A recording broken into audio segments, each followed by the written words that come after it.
Let me welcome you to St. James South, to your friends and family here gathered, and we eagerly look forward to your presentation.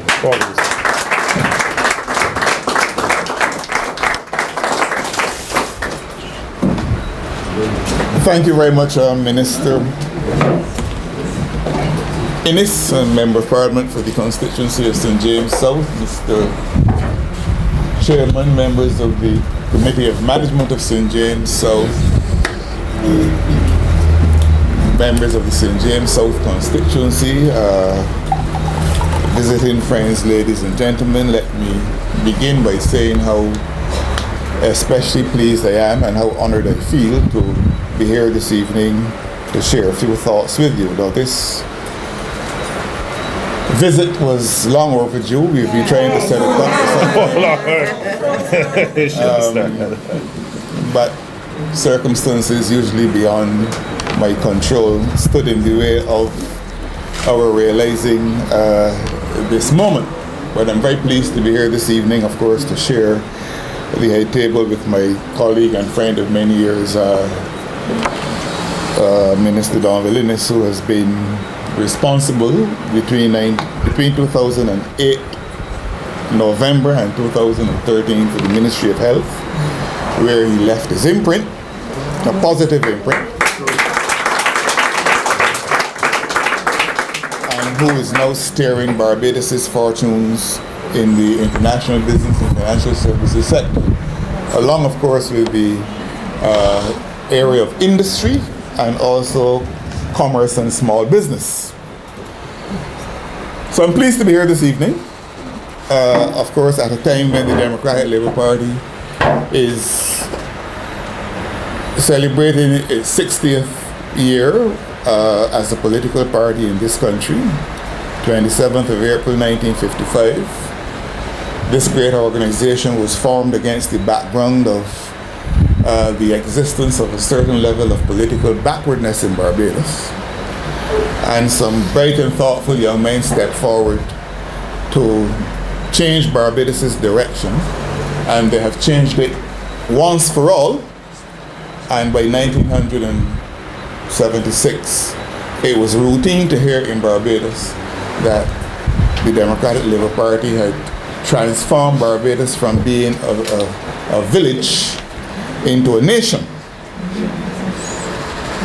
Just 5 years after being formed, just 6 years after being formed, of course, we won our first election in December 1961. We had contested the 1956 election just 1 year after being formed, and we were only able to win about 4 seats.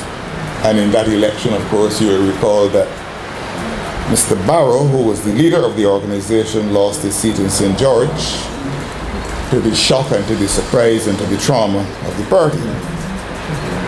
But as a party, we have done very well and have nothing to be ashamed about. And I am here this evening just to put a lot of what we have been doing in some kind of perspective, because there's a lot of talking going on in Barbados. And there are some who spare no effort, who let slip no opportunity to misrepresent what the government of the Democratic Labbour Party is doing. And unless we are clear as to not only what we're doing, but why we're doing it, those perverse arguments can possibly win the day. So ever so often we have to remind ourselves about what we are doing and why we are doing it, so that we can always put in perspective the policy decisions that we choose and the programs that we elect to implement. Now, when this organization was formed 60 years ago, Errol Barrow and Cameron Tudor and the other founders took the position that, given the state of Barbados at that time, the focus of government policy, the focus of the party's policy, should be to create a just society in Barbados.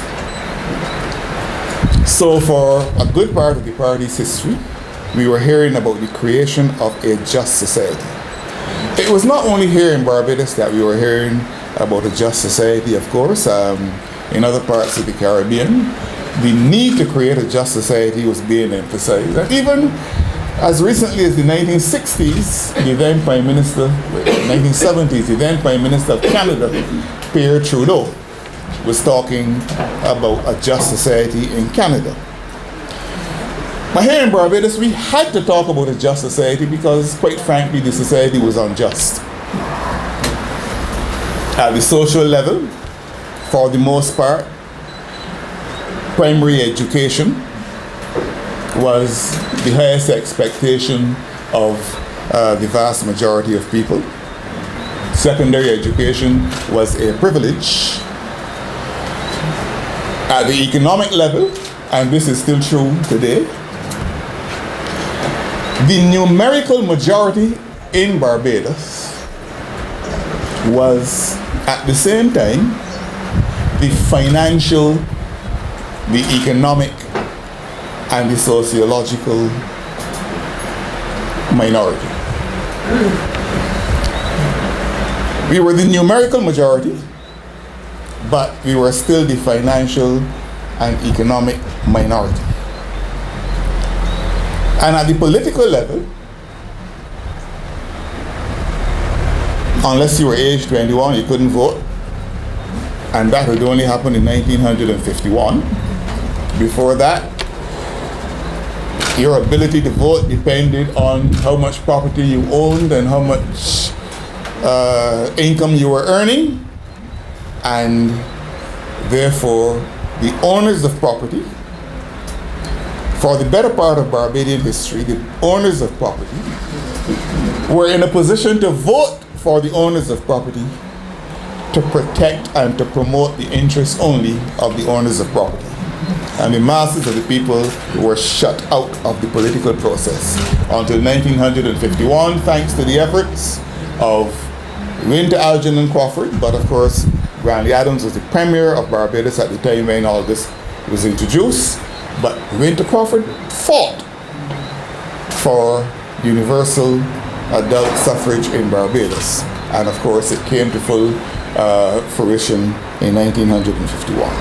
So the context within which the Democratic Labbour Party was formed in 1955 was that Barbados was, for all practical purposes, an unjust society.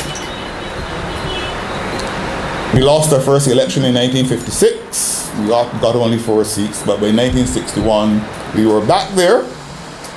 We won the election, and then won the next 2 elections, 66 and 71, and we ruled Barbados until 1976. But between 1961 and 1976, the kind of transformation that took place in Barbados was unprecedented. It did not happen in any other Caribbean country. It still has not happened in any other Caribbean country. And no political party in Barbados or in any other part of the Caribbean has done as much to transform a society as the Democratic Labbour Party did in Barbados. Now, this is not the first time I've said that, or the second, or the third, or the 10th, or the 20th, or the 50th, but nobody can contradict me because it is true. So, we moved Barbados from being an unjust society to being a much more just society. By 1971, just before the election, when Barr delivered his budget before the election, he made the following statement. And I've always remembered it, because I think it's important. He said, the society which we have inherited bears within it many social and economic contradictions, which material advantages such as we have secured cannot alone eradicate. He said, those of us in public life must concentrate on the upliftment of our people rather than devoting our energies to the personal destruction of those whom we envy. He said some of us would have to mark time to allow others to catch up with us. And that is why the government of the Democratic Labbour Party, he said, was redistributing the wealth of the country on the principle of maximum social advantage. That was in 1971, and that was before the Succession Act was passed. That was passed in 1975 to remove another contradiction in the society where single women cohabiting with single men, sometimes for 25, 30 years, when the relationship broke or when the man died, those women had to walk away with nothing. Their children were treated as bastards. In fact, they were called bastards. The law called them bastards, and they were shut out from any inheritance of their father's property. I know whereof I speak because in 1960, when my own father died tragically, he was not married to my mother, and it was his brother who was allowed to step forward and to take control of his entire estate. He had three children, but not one of them could step forward to benefit from his estate.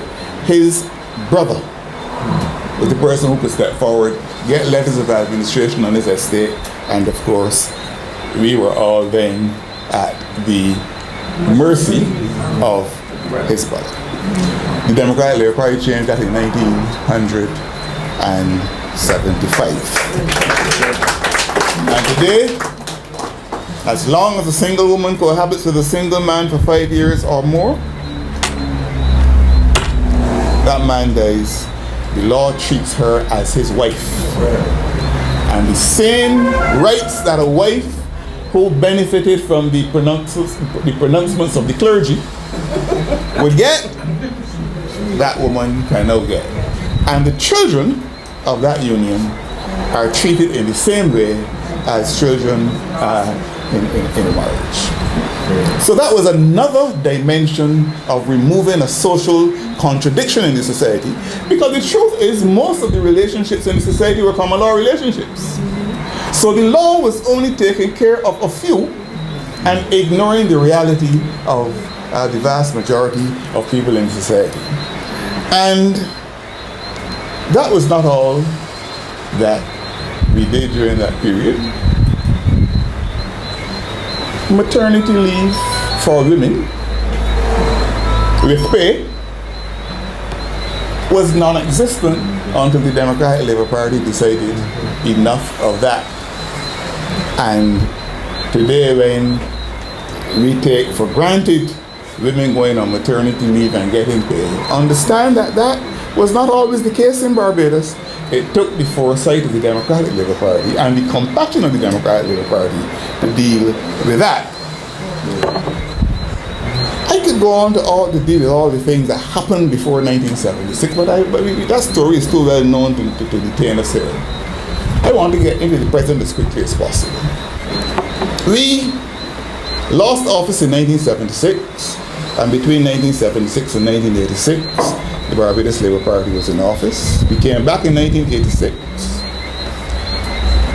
Between 1986 and 1991, we administered the affairs of Barbados. Of course, the country was still feeling the effects of a recession that started in the early 80s, an international recession. I chanced to see the television the other night. There was some feature on St. Peter. There was some reproduction of the St. Peter by-election. Oh yeah. And it was interesting to hear Tom Adams say, when he was asked what he thought about winning that by-election, the second by-election in St. Peter.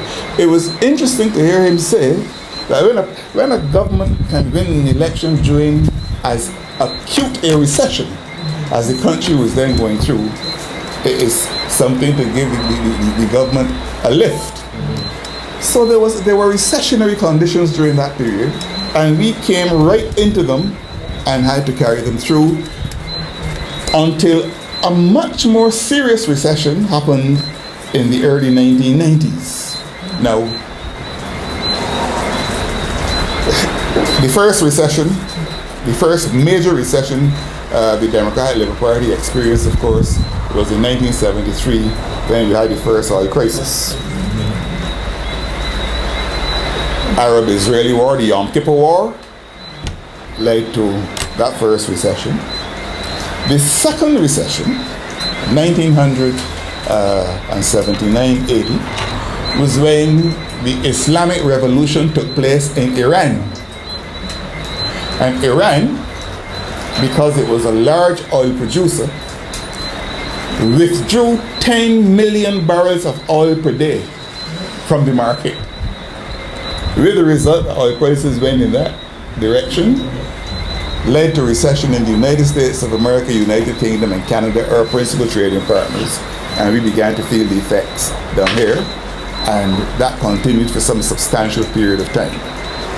And then we had a third recession in 1990-91 when Saddam Hussein went into Kuwait, which led to the war,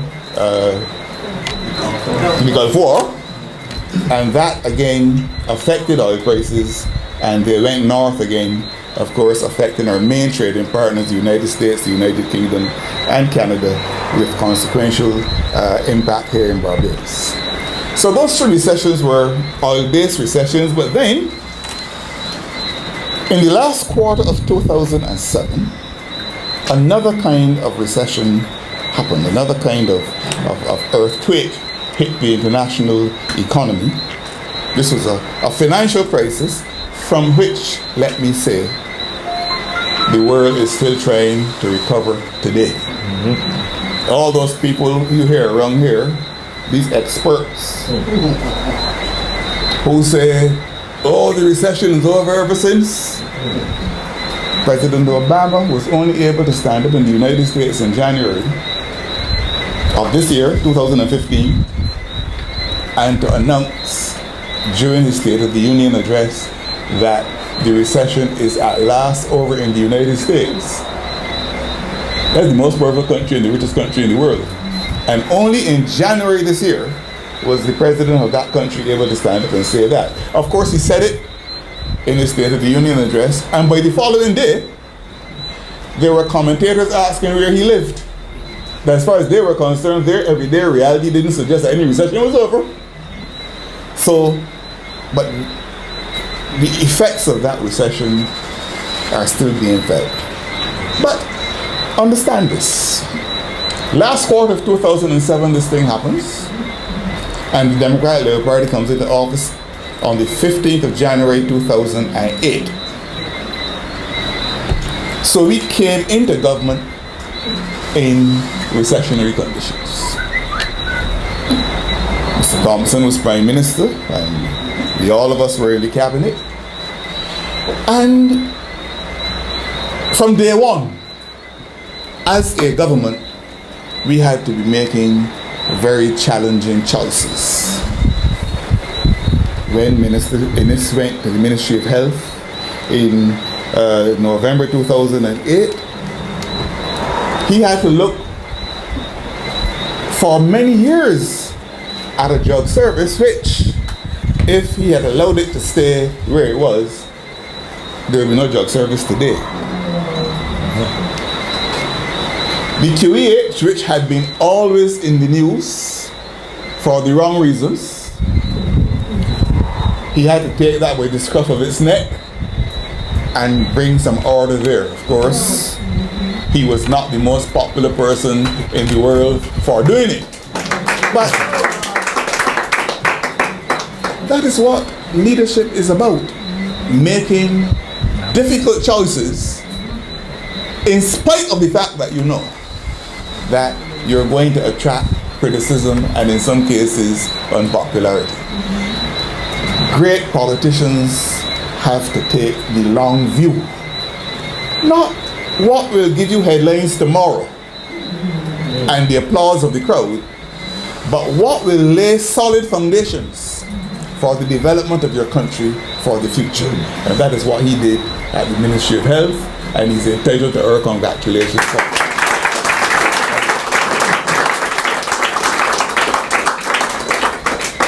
Then we had to deal with the unfortunate occurrence of the sudden illness and subsequent death of our beloved leader David Thompson. That is how I came into the office of Prime Minister. But all of this happening in deep recessionary conditions, the worst recession the world was seeing, certainly since 1929, when the Great Depression happened. This is nowadays being christened the Great Recession. That was called the Great Depression. But in the context of the fact that when the Great Depression happened in 1929, Barbados and all the other countries in the Caribbean were colonies. The Great Depression was not our headache, it was Britain's headache. This has been our headache, and we've had to deal with it and make the difficult choices which you know about. There were confident predictions in Barbados, confident, that any government having to administer the affairs of the country in conditions as difficult as those in which the Democratic Labbour Party was called to administer the affairs of the country could not win an election, the next election. And of course the evidence was all around us that governments were falling like nine pins because of unpopular and difficult decisions they had to make, which of course angered and estranged the population. That did not happen in Barbados, and let me tell you why. All of us took the position that we were going to be honest with the people of Barbados, that there were difficult decisions to make. We kept the country properly informed about what was happening across the world. People understood that what they were experiencing here was not unique to here, but it was happening in the United States, the richest country in the world, in Canada, one of our principal trading partners, in the United Kingdom, and of course in every other country in the Caribbean. So it was not unique to Barbados, and that difficult decisions had to be made. We came through that election and we were victorious. Those who were vanquished have not yet recovered from their shock. I said when we went to pay our deposits at the Treasury that we would win the election. I told the media this, we were going to win the election, and I gave as my reason that we were fighting the 2013 election while the Barbados Labbour Party was still fighting the 2008 election. Well, I am no prophet. I lay no claim to prophetic powers, but all I will say is that they are now fighting the 2013 one. So I have a good sense of what will happen in 2018.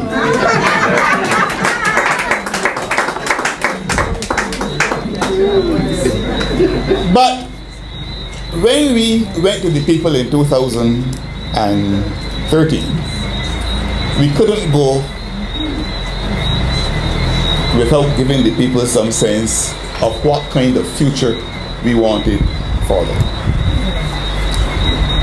So we framed a manifesto that said that we are committed to the creation of a Barbados that is socially balanced, that is economically viable, that is environmentally sound, and that is characterized by good governance. Socially balanced, economically viable, environmentally sound, and characterized by good governance. Now that is the vision that is driving the Democratic Labbour Party today. And all of the decisions we make, all of the things you hear us say, have to be interpreted against the background of that national vision.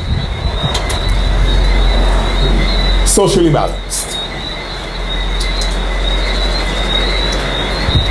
Now, you know that it has been the position of the Democratic Labbour Party from its beginnings, but David Thompson framed it very beautifully when he said that Barbados is not just an economy is also a society. That is classical Democratic Labor Party philosophy. And because we believe in the importance of Barbados as a society, we have always committed ourselves to ensuring that every Barbadian, of whatever station in life, should have an opportunity to realize his or her God-given potential. You heard Donville tell my story in Précis just now when he was introducing me. His story is not much different. The Democratic Labor Party created opportunities for us to realize our God-given talents. Oh yeah. And we believe that that is the right of every citizen of this country, of whatever station in life, able or disabled, old or young, rich or poor. We believe that there should always be avenues open in the society for people to realize their fullest potential. Now obviously we don't apply the standards of angels, we apply the standards of ordinary mortal men and women. And we do not have a perfect society. In fact, some recent stories surfacing in the local media remind us very painfully of that fact, that we are not a perfect society. Children being abused, we know of women being abused, we know of workers being treated badly, we know of the aged still living lives of extreme peril, because as long as you have human beings living in a society, since perfection is not a preserve of ours, perfection belongs exclusively to the Almighty and whoever He has in heaven with Him. As long as you're down here on earth, you have to face the reality that you're going to meet and have to deal with imperfect people. People who will stray from the straight and narrow. And it is the responsibility of any enlightened government to ensure that wherever those cracks exist, that something be done to plug those holes. Now, in the early 1990s, the issue of domestic violence had become very acute in Barbados. Now, domestic violence is just a species of violence. Violence is a fact of life. Every time you turn on the television, you see evidence of it. But domestic violence is just a species in that whole genus called violence. And the Democratic Labor Party took the position that it was not fair to our women and to the children in households that they should be exposed to this torture day in and day out. And we carried to Parliament a piece of legislation.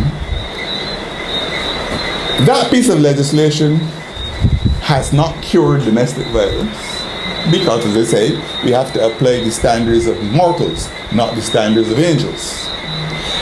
But what the average woman in Barbados who is a victim of domestic violence now knows, and has known since 1992, is that if she is threatened with domestic violence, or if she actually experiences domestic violence, she can access the services of the courts in 3 days.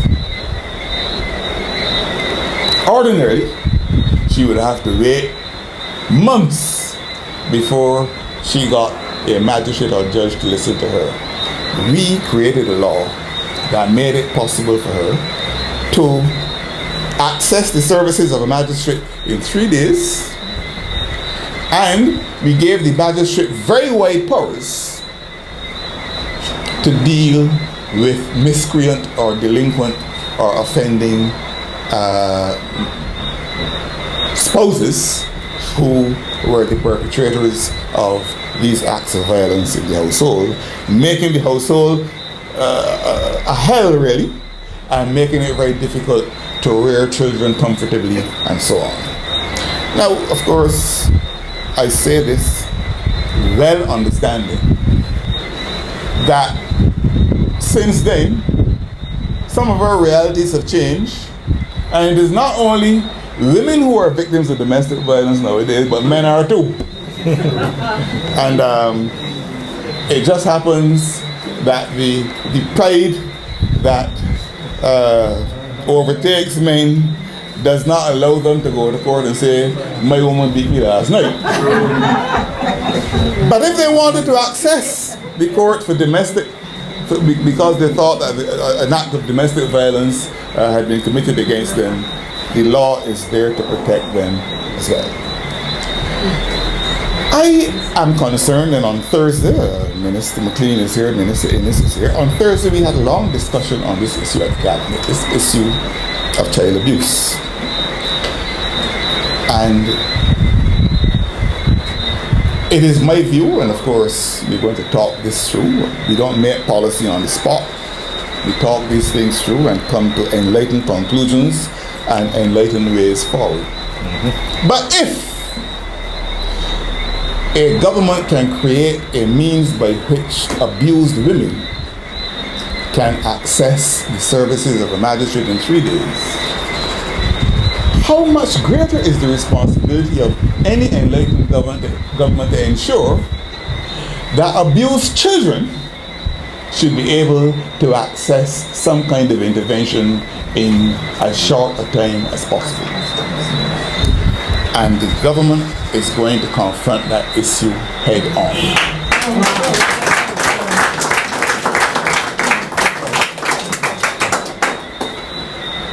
When you live in societies like ours, and we call them for convenience post-slavery, post-colonial societies, because that's what we are, all sorts of distortions have to be accounted for. Look, let's not fool ourselves. Family life in the Caribbean started for us in very, very difficult circumstances, where even though men loved women and women loved men, for 200 years of our history, those men who loved women and those women who loved men also were owned by somebody else, called a master, slave master. And it did not matter how much the woman loved the man. The person who had first claims on her was her master. And very often, the poor man had to, although he knew what was going on, he could do nothing about it because he was property and she was property. And the children of their relationship were property as well. Now, when you come out of that kind of history, and we were slaves longer than we were free, so the effects of all of that are still haunting us and still creating distortions in our society, for which we have to account and with which we have to deal. It puzzles me, I have to confess. It puzzles me how stepfathers could abuse very young children. But it happens. And it happens because we still have some social scars in our society, inherited from the past, which we have to deal with. Now, I know that when you get to a subject like this, some people like to say, but slavery gone ever since. Where you going back to that for? Well, I always like to quote the former Archbishop of Canterbury, Dr. Rowan Williams, who in the year 2007, when the Western world was celebrating or commemorating the 200th anniversary of the abolition of the slave trade, delivered a sermon at Westminster Abbey, in which he said that rich countries of the North Atlantic, and he was speaking in one, had to face the reality that the prosperity and the luxury that they were enjoying could be traced to the fruits of slavery. And he was saying this 200 years after slavery was over. And he said, but if you're going to accept that the prosperity we enjoy, the luxury we enjoy, the development that places like Manchester and Liverpool and so on, centers of slave trading, these very developed places in the United Kingdom now, if you're going to face the reality that all this prosperity can be traced to the fruits of slavery, let us look at the other side of that coin now. It must be, he said, that a lot of the misery, a lot of the social distortions that are now scarring former slave-ravaged societies can also be traced to slavery. So, it is not really too far away. It's not too far away. We cannot spend all of our time looking back. But at the same time, I don't want anybody to explain me in terms just of what happened to me from the 23rd of October 2010. It all started with my mother as a maid working for $5 a week. So you always have to go back to source and see where it is we've all come from. And what is the narrative behind us that helps to explain what we are. So I'm just making the point that even though as a party we are committed to creating a society that is socially balanced, a Barbados that is socially balanced, we continue to have to deal with the scourge of domestic violence, the scourge of child abuse, all of these scourges that make trying to achieve a socially balanced Barbados that much more difficult. But the government is not going to relax its efforts in the pursuit of creating that Barbados that is socially balanced. We've done it by making education available to all who want it. We've now got to the stage where education is so plentiful that some people don't want it. There was a time when it was so scarce that everybody wanted it, and now it's so plentiful that there are some who can afford to say they don't want it. And we have to get back to the drawing board on that too, because that battle is one that we have to win. We cannot afford to have a society in which these multiple opportunities for personal betterment exist, and we have people who are just turning their backs and saying we can do without that, we can find an easier way. In health, we've done it. We've made health accessible to all who want it, healthcare. We've made healthcare available to all who want it. And we have made healthcare affordable to all who want it. Those three A's: accessible, available, affordable. And yes, those people who want to access healthcare privately are sometimes stunned by what they are charged for it. But public healthcare facilities in Barbados are, for the most part, in fact, are overwhelmingly friendly to the poorest sections of the society. And the Democratic Labbour Party has taken that position because We do not live in a world where only rich people get sick.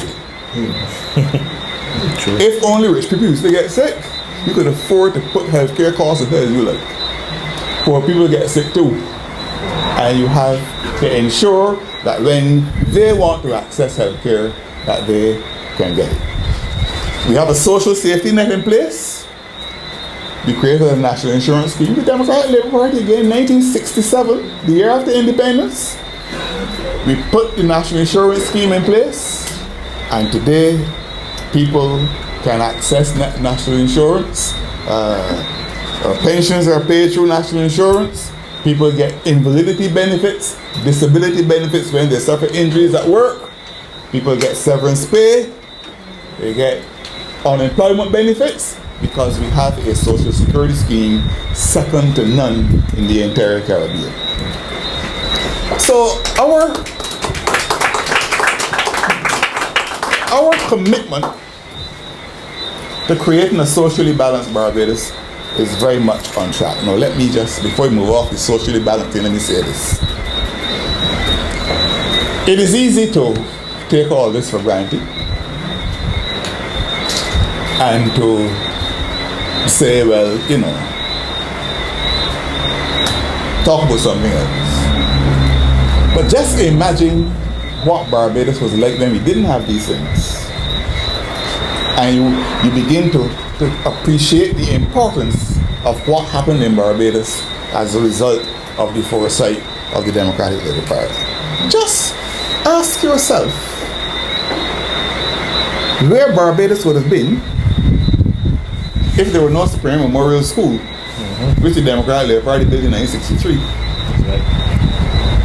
Ask where Barbados would have been, what kind of Barbados would you have had if there were no LSD Secondary School, which the Democratic Labbour Party opened in 1966 for independence. Ask yourself, what would Barbados have been like if we had no Garrison Secondary School, no Dighton Griffith Secondary School, no St. George Secondary School, no St. Lucie Secondary School, no Lester Vaughan Secondary School, all of which were built by the Democratic Labbour Party. Ask yourself too, what kind of Barbados would we have had if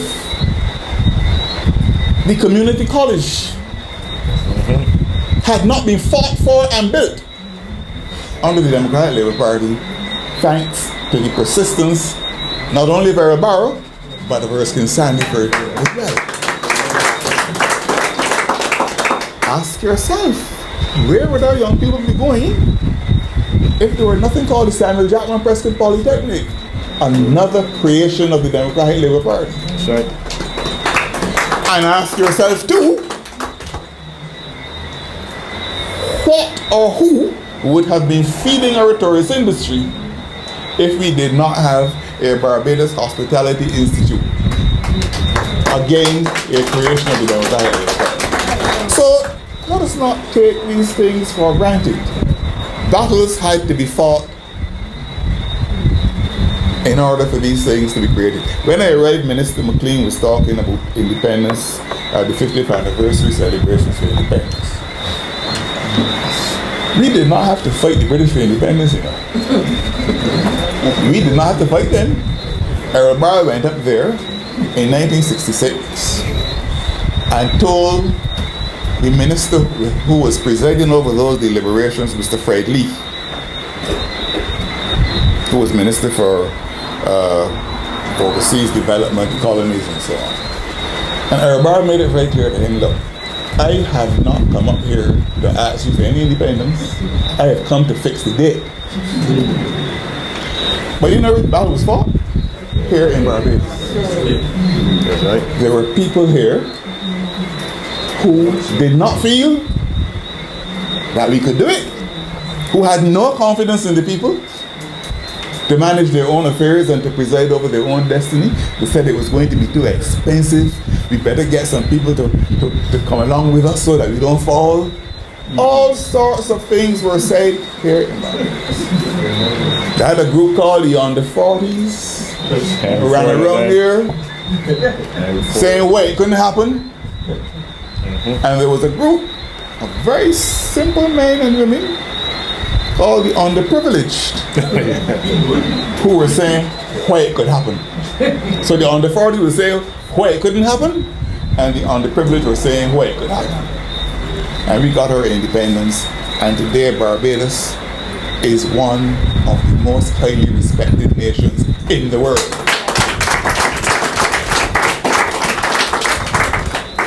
So the ideal is a Barbados that is socially balanced. But we also say we want a Barbados that is economically viable. Now, what does all of that mean? The better part of Barbados' history was really the history of sugar. All around Barbados, even this beautiful development here used to be a plantation.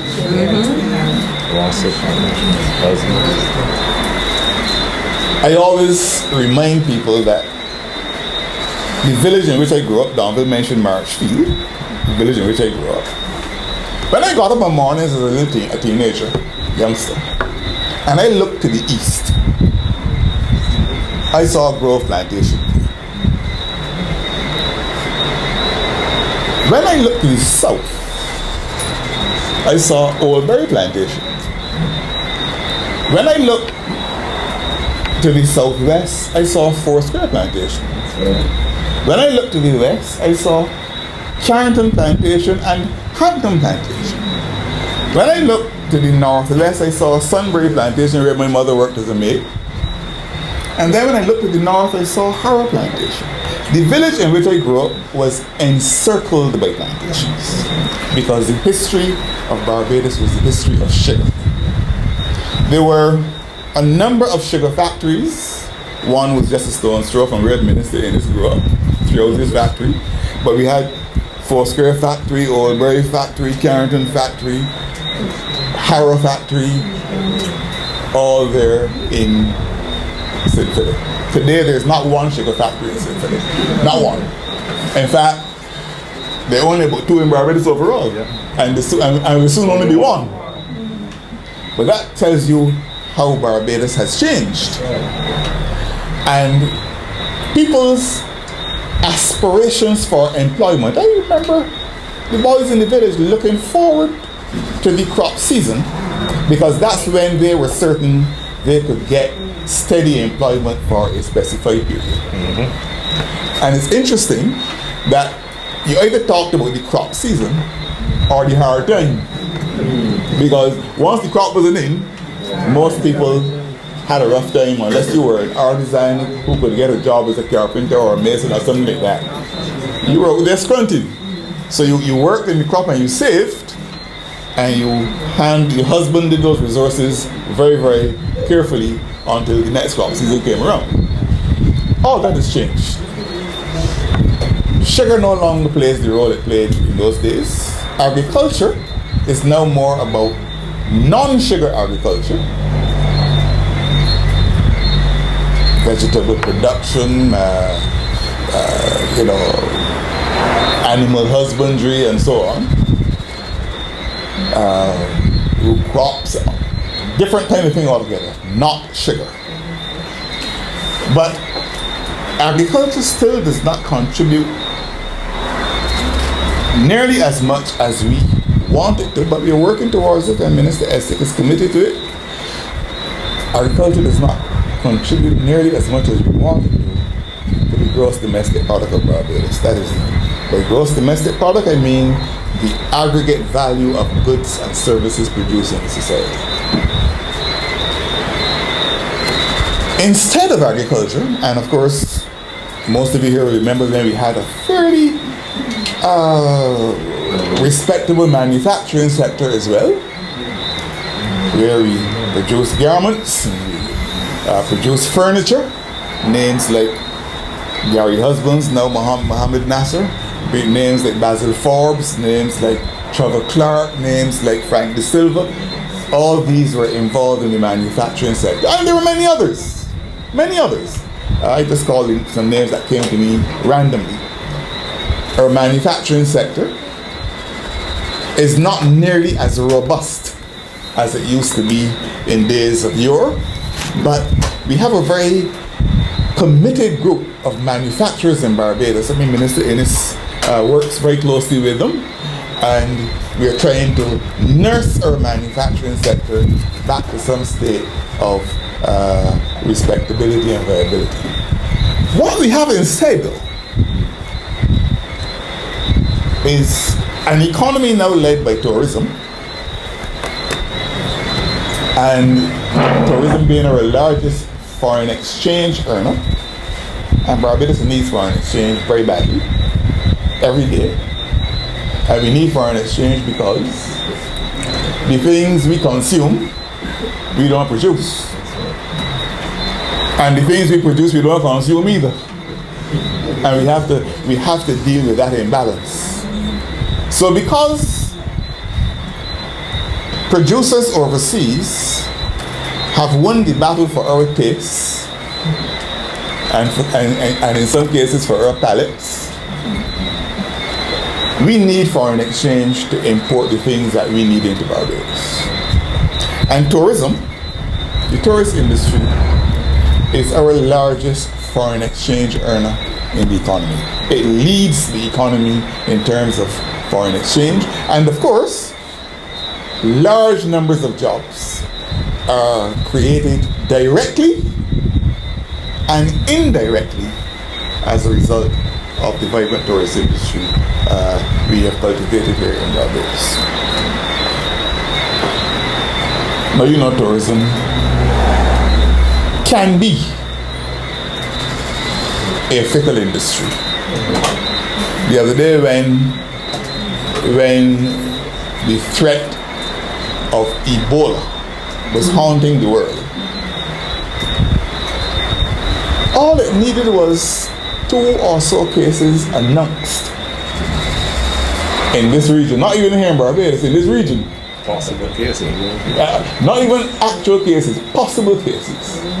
And that could have had a traumatic and devastating effect on our tourist industry, on whether people would decide to come here and spend their dollars or whether to go somewhere else or stay home. It's a very fickle industry, but it pays the bills, and we are doing our best to make sure that it remains viable. Let me tell you what we have done in the tourist industry. It's really a path-breaking initiative we took. We took the decision, this government, to put tourism on the platform of being a genuine export sector. Let me tell you what we mean by that. Manufacturing, when we wanted to promote manufacturing, we've given all of the incentives for people to get involved in manufacturing up front, so that no obstacles are put in their way that would stand in the way of their being able to develop their enterprises. In the area of agriculture, we do the same thing. We give all the incentives up front so that people can get on with their business. If you ask a man to run a race but he ties his feet, you don't want him to run. So what we do, untie the feet of these industries, and we've now done it with tourism. Put tourism on the same level as manufacturing and agriculture, giving all the incentives up front so that people who want to develop tourism enterprises and who want to do business in tourism can do it without the impediment of having to go through too much red tape and that kind of thing. Now, of course, in any industry you will have people who will complain from time to time, nothing wrong with that. But generally speaking, that initiative has been well received in the tourist industry. Oh, yeah. And the sector had a very good winter last winter. It is true that we had some hostile weather up north, and that helped.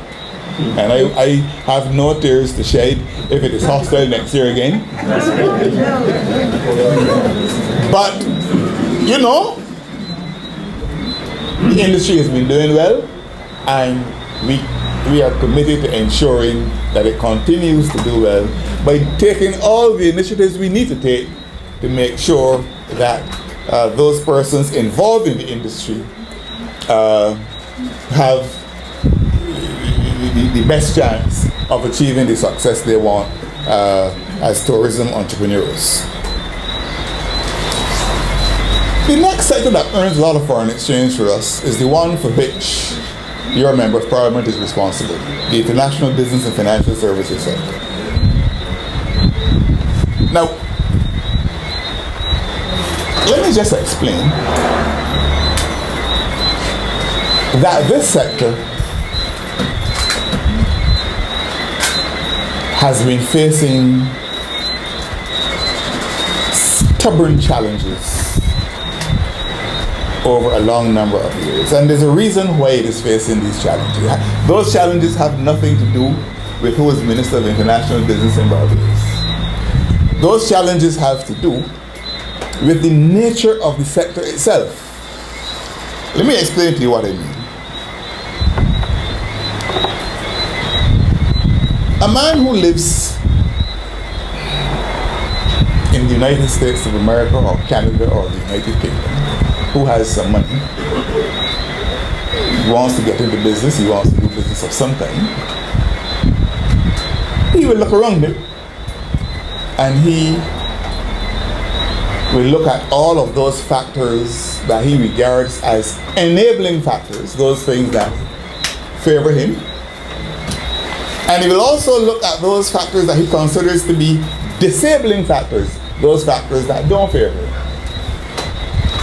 And on the basis of whether the enabling factors outweigh the disabling factors or the other way around, he will make his decision. One of the factors he takes into account is how much taxes he has to pay, because obviously if you go into business and you don't want to make profit, you make it sports. And what jurisdictions like ours have decided to do, and again, you know, that's why I like the politics of explanation, because I don't like catching headlines, I have nothing that. I like educating people. The international business, the first piece of international business legislation passed in Barbados was passed in 1965 by the Democratic Labbour Party. That's right. So the foundation on which the sector rests can be traced back to 1965, when Earl Barrow was Premier of Barbados, Minister of Finance. He introduced a piece of legislation in Parliament that for the first time made the distinction between the offshore sector, which we were planning to be, and the onshore sector, where the investors are going to be coming from.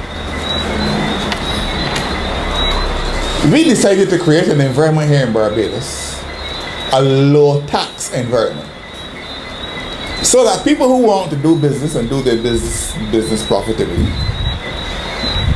would come here and do it. And we say to them, look, when you come here, it's not only low taxes, you got charming people that you're going to be dealing with.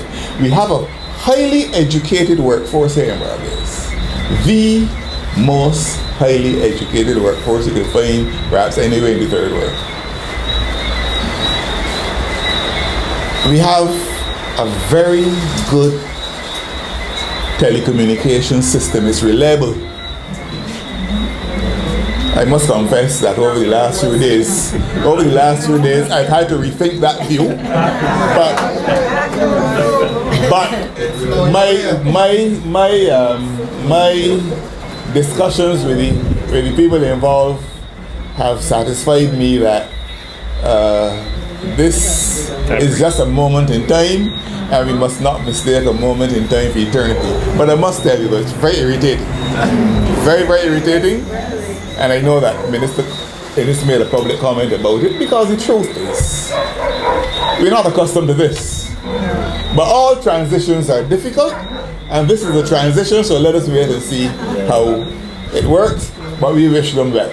Okay, so we have, by and large, a good and reliable telecommunication system. We maintain law and order here in Barbados. Now, it is true that in any society you will have miscreants, people who will commit crimes of one kind or another, but we have a justice system, a criminal justice system that works, and therefore people who come here to work and to do business can, for the most part, feel safe. Barbadians go to New York and get gunned down. They go to Canada and get gunned down. They go to the United Kingdom and get gunned down. Because that's the nature of the beast. You can't attach a police officer to every single citizen. You have to rely on the goodwill and the good faith and the discipline and the maturity and the sense of responsibility of your population. And in any population, you will find people who find those standards a little too high for them, and they will fall below your expectations. But by and large, we have a society rooted in law and order, and where people can feel safe. So we say to these people, look, you can come here and do your business. You have a low tax jurisdiction. We have a good society for all practical purposes.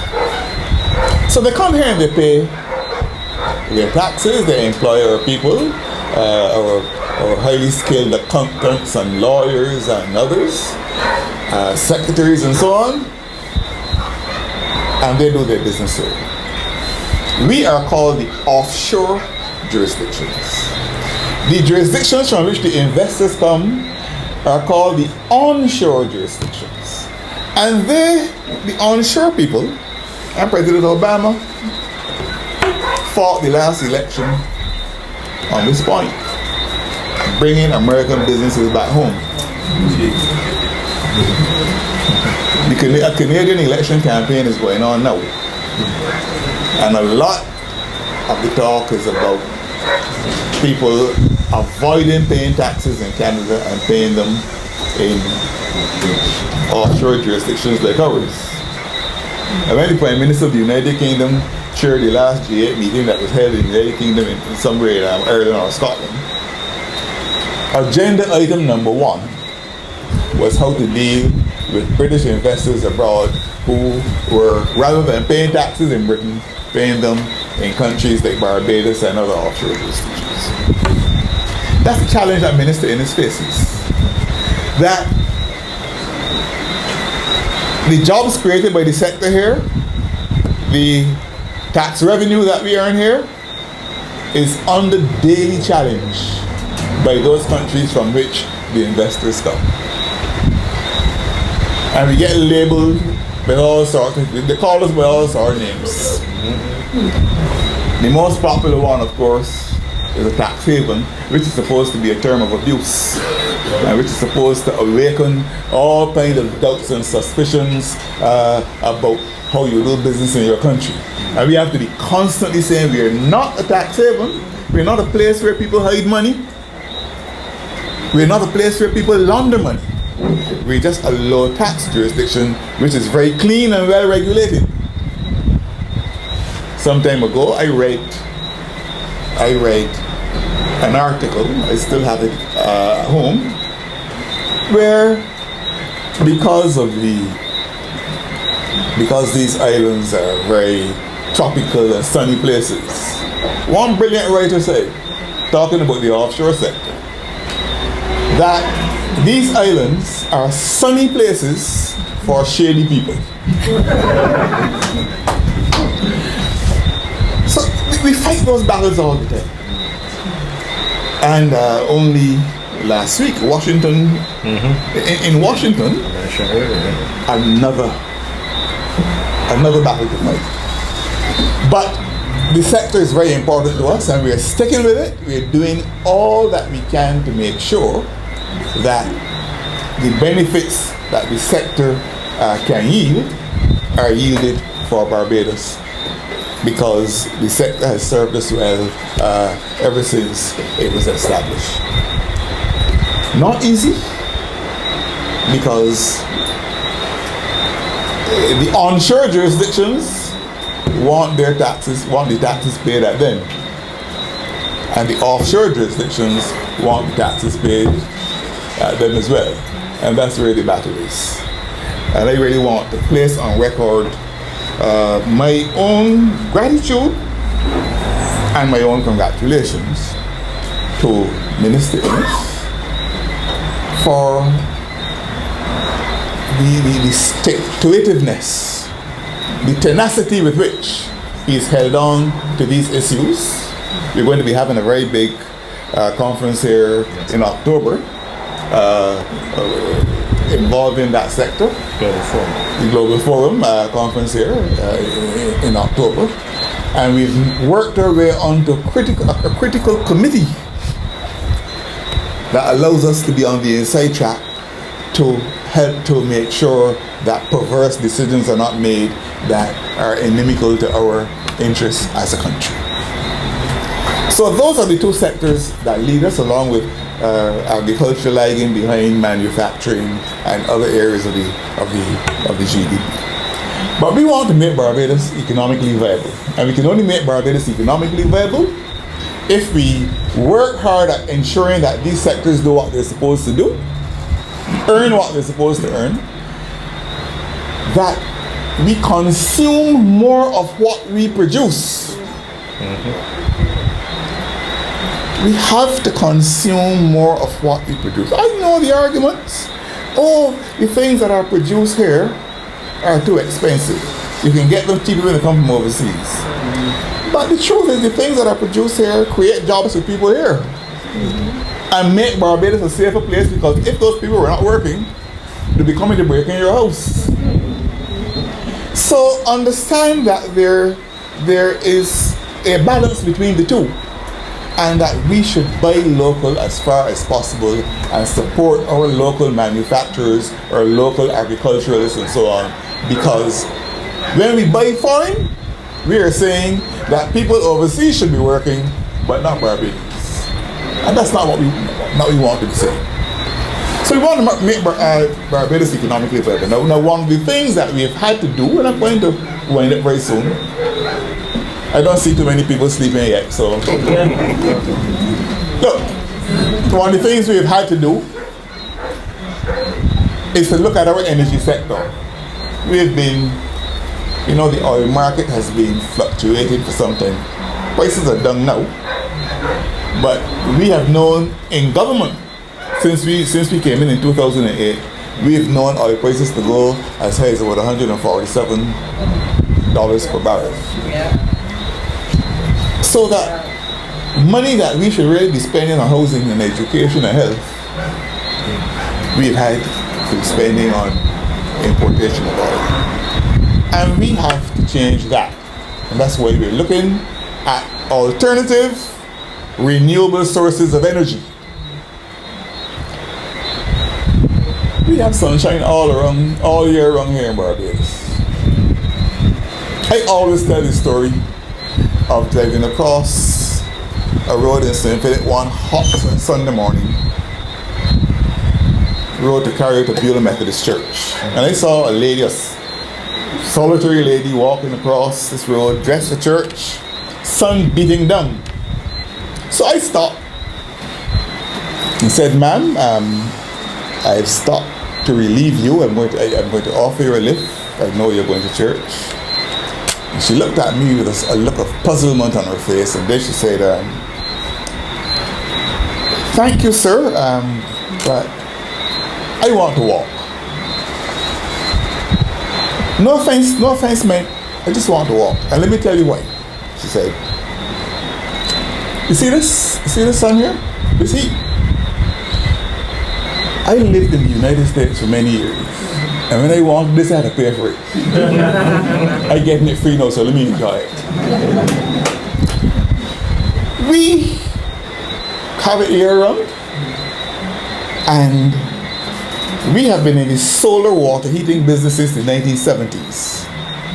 We've not pushed beyond that, but we are now doing just that. And we are going to make more and better use of the energy we can get from the sun so that we can cut down on our oil import bill and the foreign exchange we lose as a result. Now let me make it very clear. I am not saying that we're going to do away with oil altogether. We are striking a judicious mix between fossil fuel use and the use of renewable energies. And I have to tell you that because we got some oil offshore. So if we can turn our back on fossil fuels altogether, our hydrocarbons offshore will be lost to us. We got to get in there too. But we have to do it in such a way that we don't waste or continue to waste the other renewable energy sources that we have at our disposal. And we are confident, pulling all those things together, producing more of what we consume, dealing with our energy challenges, and ensuring, continuing to support our international business and financial services sector and our tourism sector, giving all the encouragement we need to agriculture and to manufacturing and of course nowadays the cultural industries, because and Minister Stephen Lashley is dealing with a lot of this. The cultural industries are an area that we need to fully exploit. And for the very simple reason that if you have a talent, you can sing, for example, that is nothing that we have to import and pay any foreign exchange for. That's God-given. And we have to ensure that we create the opportunity for people who are possessed of those talents to fully operationalize them, fully utilize them, and of course go out there and make money for Barbados, but also create a vertebrate future for themselves. That industry is a billion-dollar industry across the world. Just watch our own Rihanna, and you will see what Bob Marley did for Jamaica. And there's so many others of whom we can speak. I was in a store in Stockholm, Sweden in 2011. And I heard this music. I was with the Swedish ambassador to Barbados. And he said, that music sounds familiar. And I asked the fellow who was tending us, I said, whose music is that? He said, that's Rihanna. I said, Rihanna? Where did she come from? He said, the United States. I said, no. And the ambassador joined me and said, no. Barbados, and this is the Prime Minister of Barbados. And he apologized. But all over the world. I was at Minister Freundel Stuart was there with me, and we were in Perth, Australia. My personal sister was there with me then. And the President of Tanzania, the President Kikwete, I was having a chat with him. I said to him, look, you know, one of your predecessors, in fact, your most distinguished predecessor, President Julius Nyerere, once passed through Barbados on his way from the Commonwealth as a government conference in Jamaica when Mr. Barrow was Prime Minister. We haven't had a Tanzanian head of government in Barbados since Nyerere. When are you coming to Barbados? I asked him. And he said to me, Prime Minister, whenever you want me to come to Barbados, I am willing to come.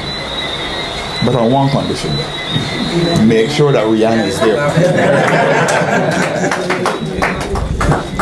So, you know, that kind of talent has value, and we have to leverage it as much as we can. So, you have to make Barbados not only socially balanced, but economically viable. And environmentally sound, the third pillar, speaks for itself.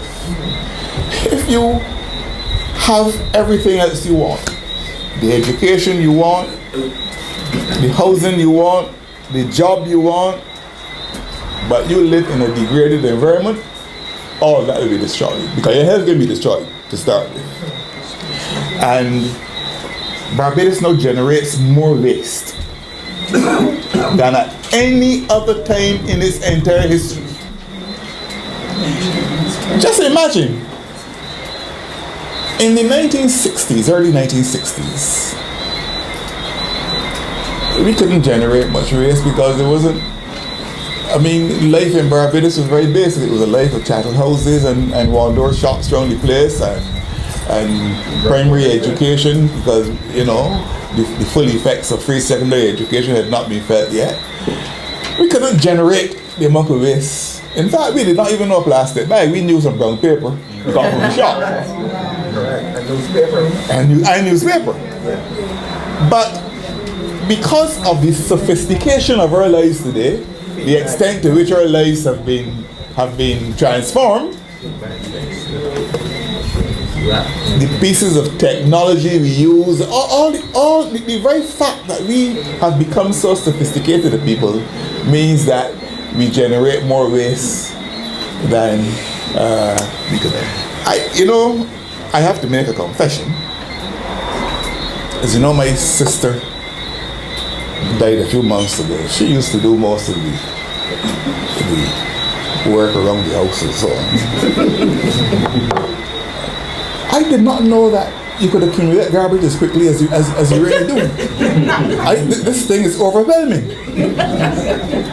Now I have to deal with it. I better understand how much pressure she used to be under, because it just wouldn't go away.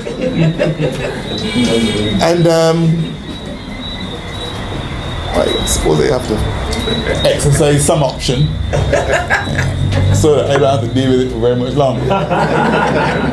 Anyhow, but the point is though that we generate all this waste, and we need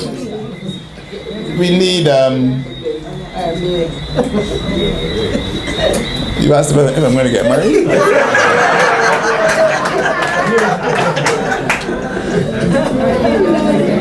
I was telling a retreat recently that a 91-year-old lady was talking to me a few weeks ago, and one of my cheerleaders around the place, she calls me off and always has very kind things to say. She said, "Prime Minister, I have one problem with you, I want to see you get married." She said, "Look, take it for somebody who knows. Whether you get married or don't get married, you're going to regret it."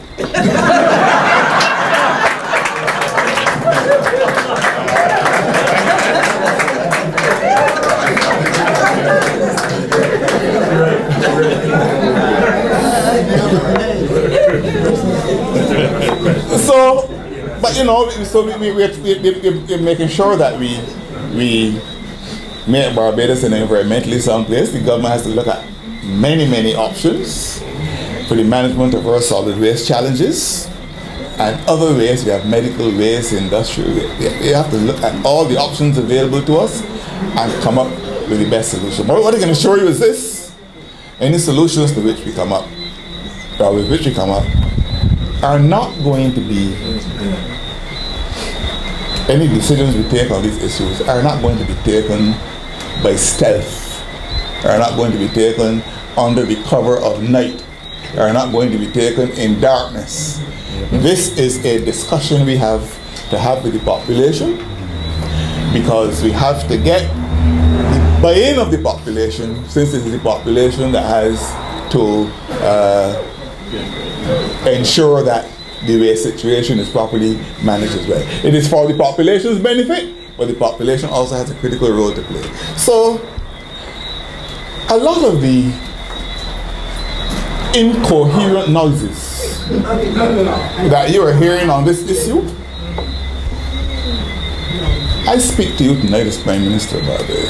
Don't get worried about it, because nothing on this issue is going to happen under the cover of night. Just take it easy.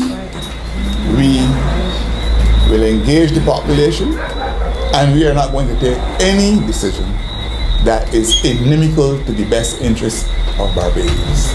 And we're not going to take any decision until or unless we can say that we have benefited from the best possible advice. No decisions have been taken on this issue, none, and therefore there is no need for any alarm. I always say, people ask me questions about this and I say, look, if I am not the person who wound you up, don't come to me to unwind you. Go to who wound you up. When the time has come for me to speak on this issue, or for us to engage the population on this issue, it will happen. I can tell you this though. You can't put down a plant in Barbados unless you have land to put it down. And if the government is going to be involved, the land has to be acquired and has to go to Parliament. So there's got to be a full debate on the land acquisition. And since the land would be acquired or would have to be acquired under the Land Acquisition Act for a public purpose, you have to say what the public purpose is. That's point number one. Point number two is, I am the minister with responsibility for town planning. You can't put that plan unless you get town planning permission. And the town planner recommends approval or disapproval, and they come to me, the minister. So, it can't happen behind my back. So that's point number two. Point number three is that where you have developments of any kind, any major development in Barbados, I don't sit down at my desk and look at the town planner's file and write approve or not approve. I minute the file and I say, Permanent Secretary, please arrange a site visit so that I can go and see for myself, armed with all the advices that I need, so that when I have to make a decision, I know what considerations have gone into the making of that decision. So don't let anybody confuse you, trying to create alarm and despondency and so on. If we get to that stage, I say if we get to that stage, the population is going to be fully engaged on this issue. But the bottom line is, whether we get to that stage or to some other stage, we cannot turn a blind eye to the serious garbage problems we have around Barbados. We can't turn a blind eye to the amount of waste that we generate around Barbados. And we have to make sure that we wrestle this problem to the ground. In conclusion, we said we can do it. The fourth pillar is the creation of a Barbados that is characterized by good governance. You are the judges of how we've been doing as a government. We try as best we can to be as transparent as possible in the things that we do. I well recall when Minister Ennis had that very difficult drug service decision to make. We consulted, brought in the experts and met with me. We sat, we talked it through, and so on, because we wanted to make sure that the decisions that we make are based on some set of principles. So if anybody asks you where it is the Democratic Labbour Party is carrying Barbados, I've given you the answers tonight. We are committed to the creation of a Barbados that is socially balanced, economically viable, environmentally sound, and characterized by good governance.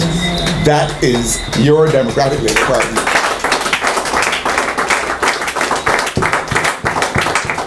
And there will not come a time, ever, when we will be able to say, folding our hands. Now the labor's task is over. We have a society that is socially balanced, economically viable, environmentally sound, and characterized by good governance. This is a work in progress. As St. Paul says, he said to the Philippian Christians, brethren, I claim not to have apprehended, nor were already made perfect, but forgetting the things that are behind and pressing forth to the things that are before, I press toward the mark of the high calling of God which is in Christ. And that is where we are. Thank you very much.